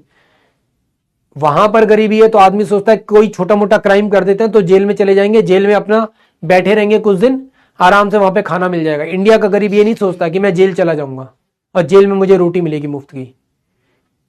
जमीन आसमान का अंतर है हम में, ठीक है। और अच्छी बात है कि हम लोगों की, कई लोग कहते हैं पर कैपिटा इनकम से कंपेयर करो, बिल्कुल कर सकते हो। जापान की पर कैपिटा इनकम बहुत हाई है, हमारी पर कैपिटा इनकम बहुत कम है। पर सोचो अगर हमारी जीडीपी ग्रोथ के साथ ही पर कैपिटा इनकम भी अगर बढ़ जाती तो क्या होता। सडनली जो मार्केट है ना, मार्केट में एकदम बहुत बड़ा बूम आता, प्राइसेस बहुत ज्यादा हाई हो जाते, इतने ज्यादा हाई हो जाते कि अमीर आदमी तो अफोर्ड कर सकता था। बट जो मिडिल क्लास आदमी है, जो लोअर मिडिल क्लास आदमी है, जो गरीबी रेखा में है, उसके लिए बर्बादी जैसी की स्थिति थी। तो ये अच्छी बात है कि हमारी जो पर कैपिटा इनकम है वो धीरे धीरे धीरे धीरे ऊपर बढ़ रही है। हम नहीं चाहते हमारी पर कैपिटा इनकम ऐसे बढ़े, हम चाहते हैं हमारी पर कैपिटा इनकम स्लोली ऊपर बढ़ते, ग्रेजुअली आगे की तरफ बढ़े, ठीक है, जेंटली आगे की तरफ बढ़े। बात समझ में आई? तो ये लॉजिकल अंडरस्टैंडिंग है। ये कब डेवलप होती है? जब आप लगातार पढ़ते हो चीजों को, लगातार चीजों को पढ़ते हो तो ये समझनी पड़ती है। मैं क्यों बोलता हूं कि आपको हिस्ट्री बहुत कुछ सिखाती है, इसीलिए सिखाती है। अब ये जो चीजें हैं ये कहीं ना कहीं हमें इस चीज का अंदाजा लगाती हैं कि भाई हमारा देश कैसा है, हमारी व्यवस्था कैसी है, हम लोग किस तरह से चीज़ों को फॉलो करते हैं, कौन सी चीज़ों को फॉलो करना चाहिए, कौन सी चीज़ों को फॉलो नहीं करना चाहिए, इन सब की अंडरस्टैंडिंग हमको यहाँ से मिलती है। तो आज के टाइम पर भी लोग क्या इसी तरीके की विचारधारा वाले हैं। अपने देश में बैठकर बोलेंगे अरे देश में ये कमी है, देश में डिक्टेटरशिप आ गई, ये हो गया वो हो गया। बट एक्चुअल में देश कैसा है? हमारा देश लिटरली बहुत अच्छा है। हम लोग कहते हैं ना इंडिया सोने की चिड़िया थी, हम लोग कहते हैं ना इंडिया सोने की चिड़िया थी। कैसे थी सोने की चिड़िया? क्या खजाना था हमारे पास, सोना था, हीरे जवाहरात थे? नहीं, हमारे पास दुनिया के सबसे बेहतरीन, सबसे खूबसूरत, ब्रिलियंट माइंड्स थे, हमारे पास नॉलेज थी, इसलिए हमको सोने की चिड़िया कहा जाता है सर। पैसा, धन, संपदा, बाकी सब चीजें बाद में आती हैं। पहले जो आता है ना वो विवेक आता है, बुद्धि आती है। समझे? तो ये चीज ध्यान रखना, उसके बाद बाकी सब चीजें आती है। फाइनली इंडियन काउंसिल एक्ट 1861, इसके बारे में बात करते हैं। इसकी शुरुआत होती है, सबसे पहला काम क्या होता है, यहां पर लॉ मेकिंग बॉडी बनाई जाती है। क्या लॉ मेकिंग बॉडी बनाई जाती है और बोला जाता है भाई हम लोग अब क्या करेंगे, जो भी रिप्रेजेंटेशन है उसमें इंडियंस को भी अलाउ करेंगे। क्या करेंगे, इंडियंस को अलाउ करेंगे। तो अब इंडियंस धीरे धीरे क्या बन रहे हैं, एक तरह से बोला जाए गवर्नमेंट का हिस्सा बन रहे हैं। किसका बन रहे हैं, पार्ट ऑफ गवर्नमेंट, सॉरी क्या बन रहे हैं, पार्ट ऑफ गवर्नमेंट सिस्टम बन रहे हैं ना।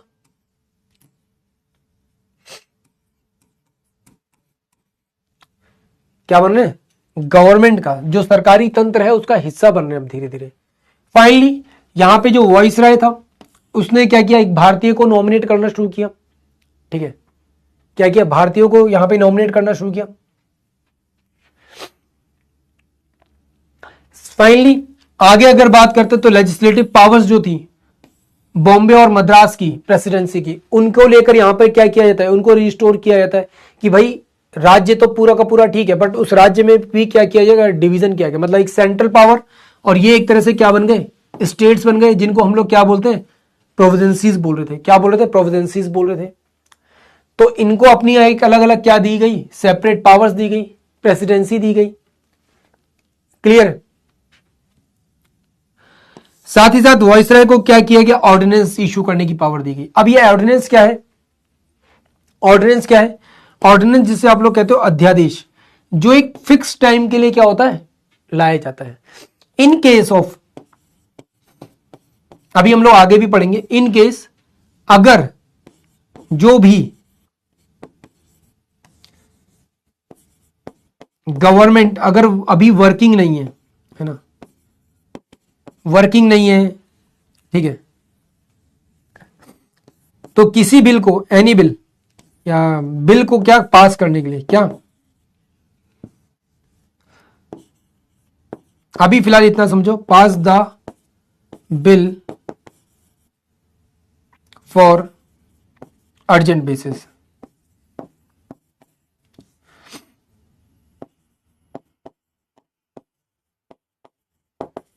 अर्जेंट बेसिस के लिए क्या है, बिल को पास करने के लिए यहां पर ये चीज दी गई, पावर दी गई। क्लियर है। फाइनली लॉर्ड कैनिंग यहां पे क्या करते हैं, पोर्टफोलियो सिस्टम लेकर आते हैं। पोर्टफोलियो सिस्टम क्या है, पावर्स दी गई कि भाई ये जो पर्सन है इसको ये पावर दी गई, इस पर्सन को ये पावर। जैसे आज के टाइम पर हम लोग कहते हैं ना मंत्रियों का पोर्टफोलियो, मतलब एक जो मंत्री है, एक जो मिनिस्टर है, उसके पास कौन कौन से डिपार्टमेंट्स होंगे, कौन कौन से डिपार्टमेंट्स को वो लीड करेगा, वो क्या होता है, पोर्टफोलियो होता है। क्या होता है, पोर्टफोलियो, है ना। तो वो पोर्टफोलियो सिस्टम कौन लेकर आए, यहां पर लॉर्ड कैनिंग लेकर आए थे। कौन लेकर आए थे, लॉर्ड कैनिंग लेकर आए थे। फिर आता है यहां पे काउंसिल ऑफ 1892। अगर इसके बारे में बात करते हैं तो यहां पर क्या क्या बात की गई भाई, इंक्रीज किया गया क्या, नॉन ऑफिशियल मेंबर्स को। क्या किया गया, नॉन ऑफिशियल मेंबर्स को यहां पे लाया जाता है। कहां पे, सेंट्रल और प्रोविंसी लेवल पर। नॉन ऑफिशियल का मतलब क्या होता है, नॉन ऑफिशियल जब भी लिखा जाएगा तो ध्यान रखना यहां पे इंडियंस की बात की जाएगी कि किसको लाया जा रहा है भाई, इंडियंस को लाया जाएगा। उनको बोला जाएगा कि भाई चलो ठीक है, तुम्हें भी हम कुछ क्या कर रहे हैं, पावर्स दे रहे हैं। क्या दे रहे हैं, कुछ पावर्स दे रहे हैं। यहां पर एक थे दिनकर राव, एक थे महाराजा ऑफ पटियाला, और एक थे महाराजा ऑफ पटियाला, दिनकर राव, और एक पर्सन कौन थे, महाराजा ऑफ बनारस, महाराजा ऑफ बनारस। इन लोगों को दी गई थी पावर कि भाई आप लोगों को पावर है कि आप लोग यहां पे आ सकते हैं, यहां पर जो वाइसराय है उसके साथ बैठकर क्या कर सकते हैं, काम कर सकते हैं, हमारी काउंसिल का हिस्सा बन सकते हैं। ठीक है। फाइनली आगे बात करते हैं, यहां पर पावर आती है एक बहुत इंपॉर्टेंट, वो होती है बजट की। किसकी, बजट की। कि बजट आएगा किसके लिए, इंडियंस के लिए। और यहां पर इंडियंस क्या कर सकते हैं, यहां पे पार्टिसिपेट कर सकते हैं। इंडियंस कैन पार्टिसिपेट, इंडियंस यहां पे क्या करेंगे, पार्टिसिपेट करेंगे, but they can't vote, they can't ask question. अब आप कहोगे सर आप यहां पे तो लिखा है क्वेश्चन टू एग्जीक्यूटिव, क्वेश्चन तो पूछ सकते हैं, क्वेश्चन पूछ सकते हैं, बट आंसर देना इनका काम है। अंग्रेज आंसर देना चाहेंगे तो देंगे, नहीं देना चाहेंगे तो नहीं देंगे। They can ask the question but answerable होगा नहीं होगा वो अंग्रेजों का काम है। वो ध्यान देंगे कि भाई पूछ, हमें आंसर देना नहीं देना। और इनकेस अगर आंसर दे दिया तो उसके ऊपर सप्लीमेंट्री क्वेश्चन नहीं पूछ सकते, मतलब क्रॉस क्वेश्चन नहीं कर सकते। क्या नहीं कर सकते? क्रॉस क्वेश्चन नहीं कर सकते। तो ना तो आपको वोट की पावर दी गई और ना ही आपको सप्लीमेंट्री क्वेश्चन पूछने की पावर दी गई। आप सिर्फ केवल कहने के लिए पावर पे हो, अदरवाइज आपके पास कोई पावर यहां पर नहीं है। फाइनली यहां पे क्या होता है, यहां पे एक कॉन्सेप्ट आता है क्या, इनडायरेक्ट इलेक्शन का कॉन्सेप्ट आता है कि भाई हम लोग यहां पे इनडायरेक्ट इलेक्शन लेकर आएंगे। अब आप कहोगे सर ये इनडायरेक्ट इलेक्शन क्या है? क्या यहां पर लोग चुन रहे हैं? क्या यहां पे लोग चुन रहे, मतलब कौन लोग चुन रहे हैं? तो यहां पर सिर्फ और सिर्फ सेलेक्टेड जो मेंबर थे, लोग होते थे, उनके पास पावर थी कि वो क्या कर सकते हैं, दे कैन वोट। क्या? दे कैन वोट, वो वोट कर सकते हैं, बाकी आम जनता यहां पे वोट नहीं कर सकती। और ये सिर्फ और सिर्फ कुछ पर्टिकुलर सीट्स के लिए था, हर किसी के लिए नहीं था। किसके लिए था? कुछ पर्टिकुलर सीट्स के लिए था, हर जगह अलाउ नहीं था। तो अब अगर आप लोग नोटिस करोगे ना तो काफी हद तक धीरे धीरे आप लोग नोटिस करोगे पार्लियामेंट्री सिस्टम आ रहा है, एक लॉ एंड ऑर्डर बन रहा है। जो आज के टाइम पर आपको कॉन्स्टिट्यूशन सुनने को मिलता है, ऑलमोस्ट कुछ कुछ वैसा वैसा कॉन्स्टिट्यूशन आपके सामने आ रहा है, धीरे धीरे धीरे धीरे सरक सरक कर। अब यहाँ पे आता है सबसे इंपॉर्टेंट, इंडियन काउंसिल एक्ट 1909। इसके बारे में हम लोगों ने हिस्ट्री में भी पढ़ा था ना हिस्ट्री में। क्या बोलते हैं इसे? मार्लियामेंटो रिफॉर्म्स। क्या बोलते हैं? मार्लियामेंटो रिफॉर्म्स। मार्लियामेंटो रिफॉर्म्स एक्चुअल में किसके अगेंस्ट था? उस समय पर इंडिया में नेशनलिज्म बहुत ज्यादा बढ़ रहा था। अगर आप नोटिस करोगे ये वो टाइम पीरियड है जब इंडिया में क्या हुआ है, बंगाल डिवीजन हुआ है।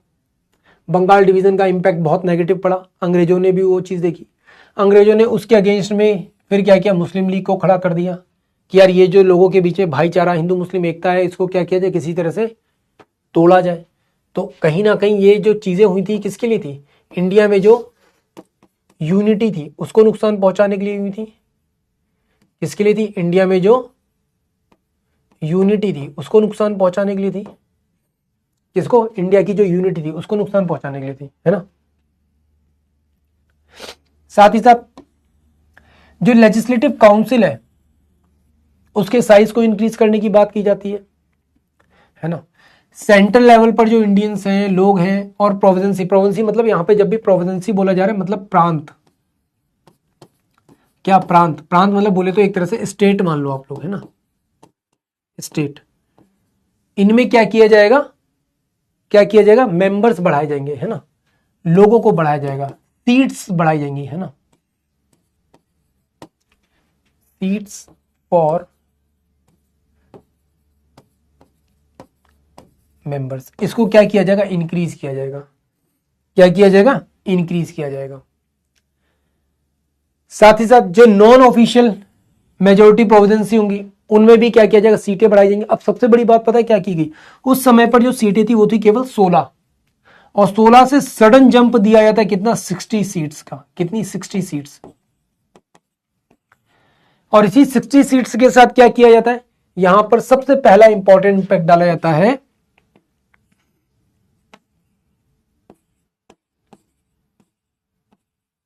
सेपरेट सीट एलोकेशन फॉर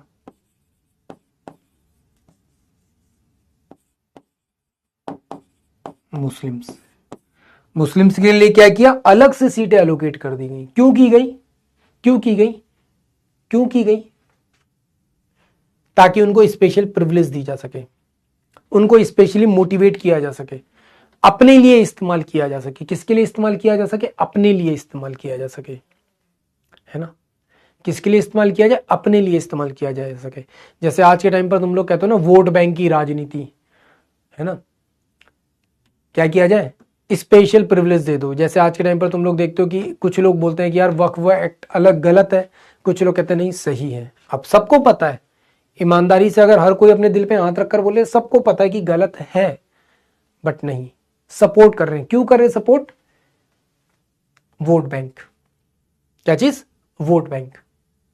तो गलत है ये चीज, बहुत अनफॉर्चुनेट है कि इंडिया में ही लोगों को क्या किया जा रहा है, डिवाइड किया जा रहा है। आज भी वो चीज चल रही है, बहुत अच्छे से चल रही है, और सबसे बड़ी बात है हमें समझ भी आ रही है। उसके बाद भी हम लोग क्या है, उस चीज के साथ ही अलाइन है। क्यों अलाइन है हम लोग उस चीज के साथ?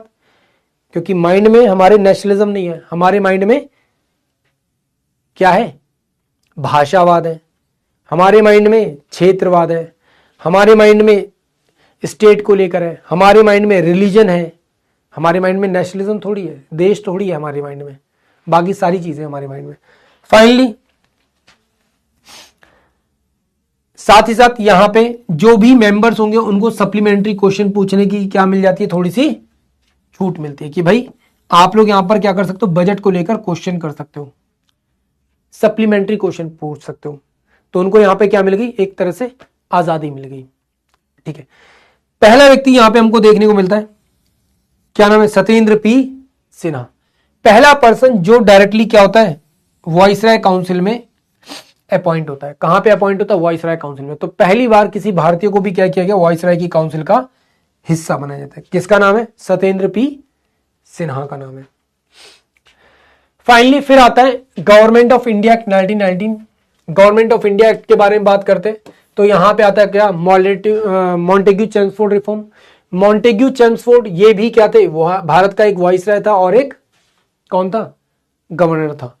ध्यान रखना यहां पर भी आप लोग याद रखना, सॉरी कहां गया,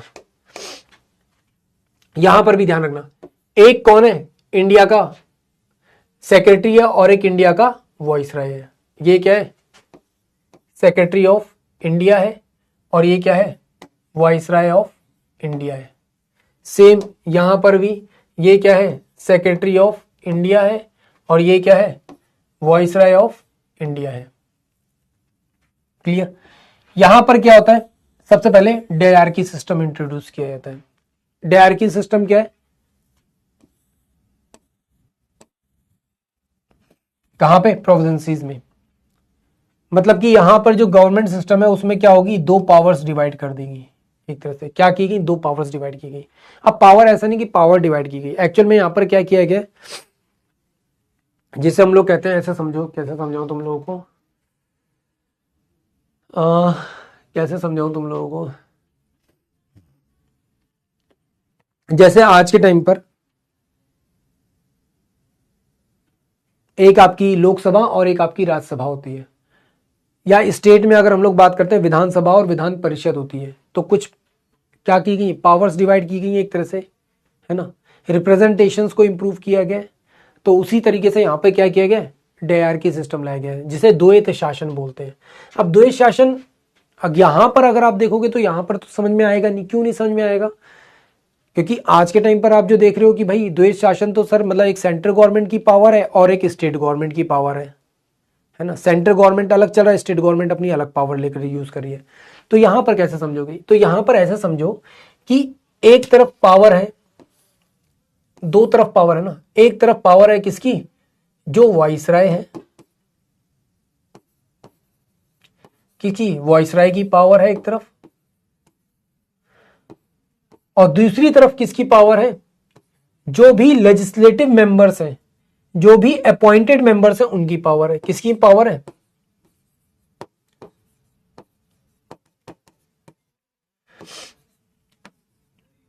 कौन सी, लेजिस्लेटिव पावर्स हैं। तो दो तरफ पावर्स डिवाइड हो गई। ठीक है, अब यहां तक बात समझ में आई सबको, हाँ या ना। अभी ये वाला पार्ट थोड़ा सा टफ लग रहा होगा तुम लोगों को, बट आगे चलते चलते क्या हो जाएगा, आसान हो जाएगा। तो तुम्हें इतना लिखने की जरूरत नहीं है, सिर्फ इतना यहां पे नोट डाउन करना, द डायरकी सिस्टम एट प्रोविडेंसी और पावर्स, एक तरफ वाइसराय की पावर रखी गई और एक लेजिस्लेटिव पावर रखी गई। बाकी आप नोट करने की जरूरत आपको बिल्कुल भी नहीं पड़ेगी। बट यहां पर जब वाइसराय की बात करें, आपको सर वाइसराय तो सेंट्रल गवर्नमेंट में होता है, प्रोविडेंसीज में, स्टेट में कौन होगा? तो नो डाउट प्रोविडेंसी में कौन होगा? गवर्नर होगा। कौन होगा? कौन होगा? गवर्नर होगा, जो एक तरह से वाइसराय का क्या है? रिप्रेजेंटेटिव है। जैसे आज के टाइम पर प्रेसिडेंट, और प्रेसिडेंट का रिप्रेजेंटेटिव कौन है? गवर्नर है। तो वैसे ही उस समय पर भी वाइसराय का रिप्रेजेंटेटिव कौन होता था? गवर्नर होता था। फाइनली आता है बाइकैमरल सिस्टम। बाइकैमरल सिस्टम मतलब कि यहां पर बोल रहे हैं द्वैत शासन, यहां पे बोलेंगे द्विसदनीय है। बाइकैमरल मतलब टू हाउसेस।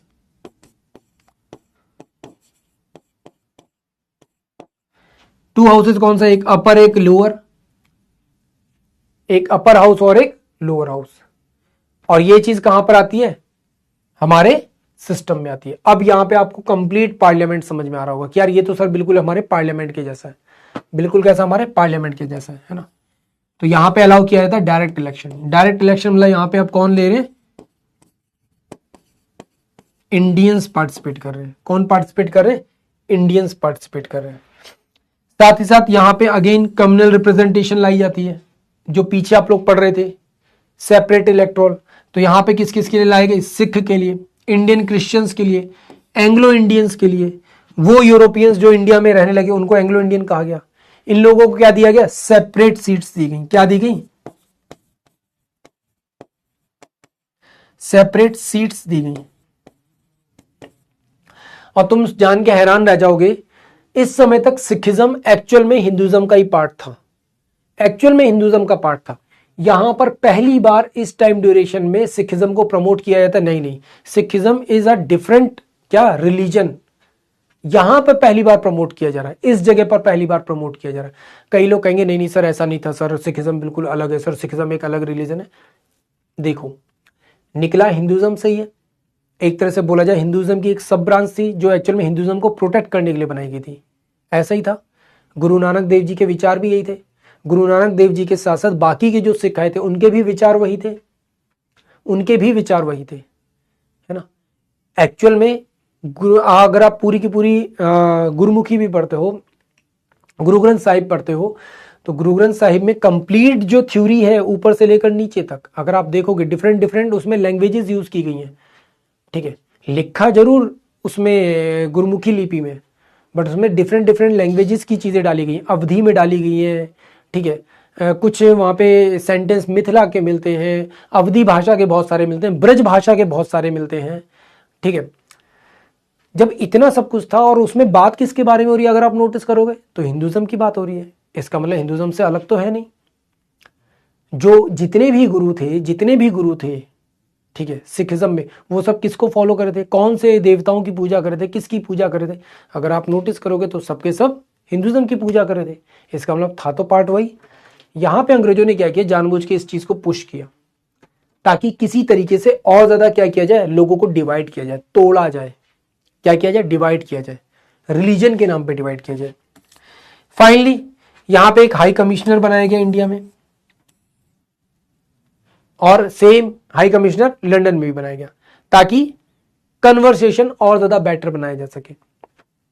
ठीक है, साथ ही साथ दूसरा काम क्या होता है? Establish a public service commission, वो जो आप लोग देते हो ना पीसीएस यूपीएससी, उसकी इस्टेब्लिशमेंट हो रहा है। एंड फाइनली इसका इस्टेब्लिशमेंट 1926 में किया गया था।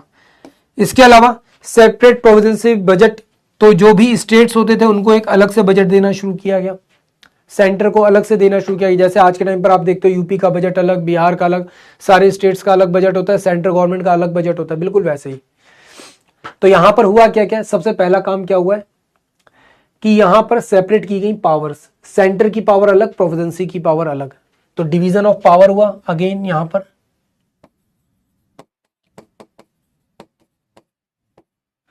डिवीजन ऑफ पावर हुआ। अब ये डिवीजन ऑफ पावर कहां पर दिखता है? सबसे बड़ा इंपैक्ट कहां पर दिखता है कि जो प्रोविडेंसी होती है, स्टेट्स होते हैं, उनमें क्या किया गया? जो पावर्स थी उनको और थोड़ा अलग तरीके से देखा गया। एक पावर दी गई किसके हाथ में? वाइसराय के हाथ में। वाइसराय मतलब उनके रिप्रेजेंटेटिव गवर्नर्स के हाथ में दी गई। दूसरी पावर दी गई लेजिस्लेटिव काउंसिल्स के हाथ में, लेजिस्लेटिव पावर्स रखी गई, उनको अलग किया गया। साथ ही साथ बाइकैमरल सिस्टम लेकर आए, दो हाउस बनाए, जैसे लोकसभा राज्यसभा होता है बिल्कुल वही। अपर हाउस मतलब राज्यसभा और यहां पर लोकसभा। ये बनाए गए और इंडियंस को बोला गया कि आप यहां पर वोट कर सकते हो, but not for all Indians. कुछ सेलेक्टेड इंडियंस को यहाँ पे अलाउ था, जो टैक्स देते थे, सर्टेन अमाउंट ऑफ इनकम कमाते थे, सर्टेन एज तक थे, ऐसे कुछ लोगों को, बाकी सबको नहीं। साथ ही साथ अगेन यहां पर क्या किया गया, सेपरेट सीट्स अलाउड की गई सिख, क्रिश्चियन और एंग्लो इंडियंस को, ठीक है, ताकि उनका रिप्रेजेंटेशन बढ़ाया जा सके, ठीक है।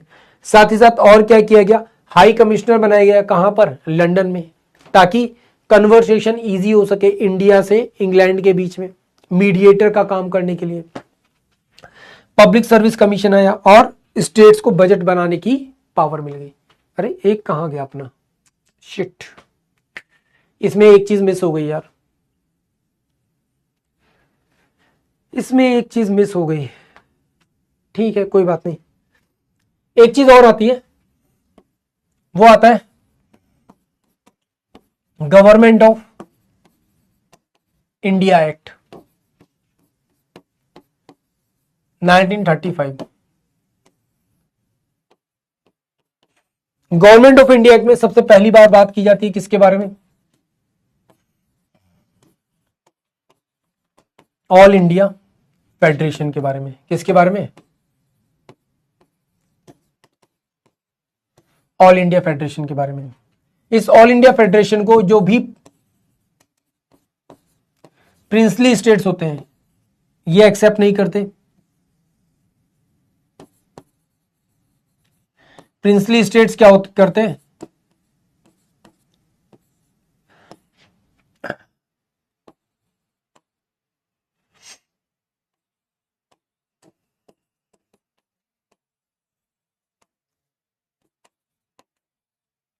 ठीक है, प्रिंसली स्टेट्स इसको एक्सेप्ट नहीं करते। दूसरी चीज क्या आती है यहां पर, सबसे important,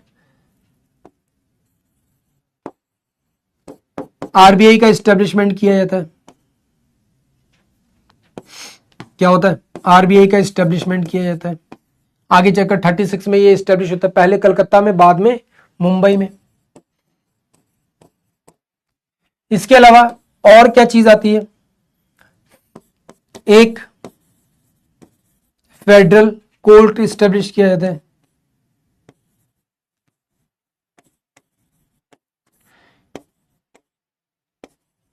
federal court in India कहां पे एस्टेब्लिश किया गया,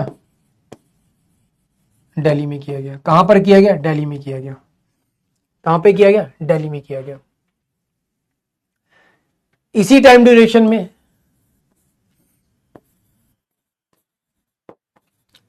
इंडिया एंड बर्मा सेपरेट किए जाते हैं।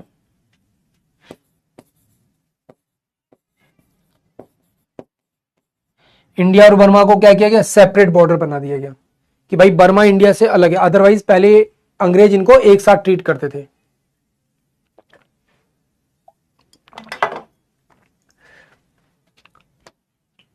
फाइनली आता है गवर्नमेंट इंडियन इंडिपेंडेंस एक्ट। इसके बारे में जानना जरूरी है नहीं इतना।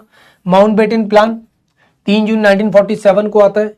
मेन चीज क्या हुई थी कि भाई इंडिपेंडेंस डिसाइड किया गया एक सोवर्जन स्टेट के रूप में 15 अगस्त 1947 को, ठीक है। और इंडिया और पाकिस्तान का साथ ही साथ क्या किया जाता है, यहां पे बंटवारा किया जाता है। जो भी पोस्ट थी वॉइस राय की उसको अबॉलिश किया जाता है। सेक्रेटरी ऑफ स्टेट जो था इंडिया का उसको भी अबॉलिश किया जाता है। ये दोनों पोस्ट खत्म होती हैं। पावर दी जाती है किसको, कॉन्स्टिट्यूशनल असेंबली को, कि भाई अब से तुम क्या करोगे, यहां पर लीड करने का काम करोगे। साथ ही साथ जो प्रिंसली स्टेट थे उनको फ्री किया जाता है। उनको बोला जाता है आपके पास पावर है, आप चाहे तो इंडिपेंडेंट रह सकते हैं, चाहे तो इंडिया या पाकिस्तान के साथ जा सकते हैं। एंड लास्ट में इंडियन जो कॉन्स्टिट्यूशनल असेंबली थी वो यहां पे क्या करती है, काम करना शुरू करती है। कुछ और पॉइंट्स हैं जो इसमें पढ़ने हमको, बट इसको हम लोग नेक्स्ट क्लास में पढ़ेंगे। आज की क्लास में तो नहीं हो पाएगा, सॉरी फॉर दिस।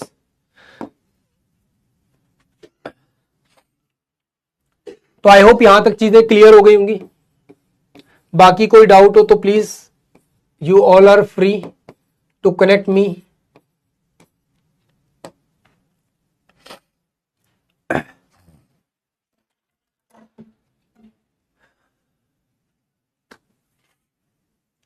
थोड़ा सा आज की क्लास तुम्हें टफ लगी होगी पॉलिटी की, क्योंकि थोड़ा सा हिस्टोरिकल डेवलपमेंट वाला पार्ट था, तो वो थोड़ा सा टफ होता भी है। नॉर्मली मैं ये वाला पार्ट अवॉइड करता हूं, बट मैंने इसलिए बताया क्योंकि इन केस अगर क्वेश्चन पूछता है तो आपको एक बेसिक अंडरस्टैंडिंग होनी जरूरी है। ठीक है,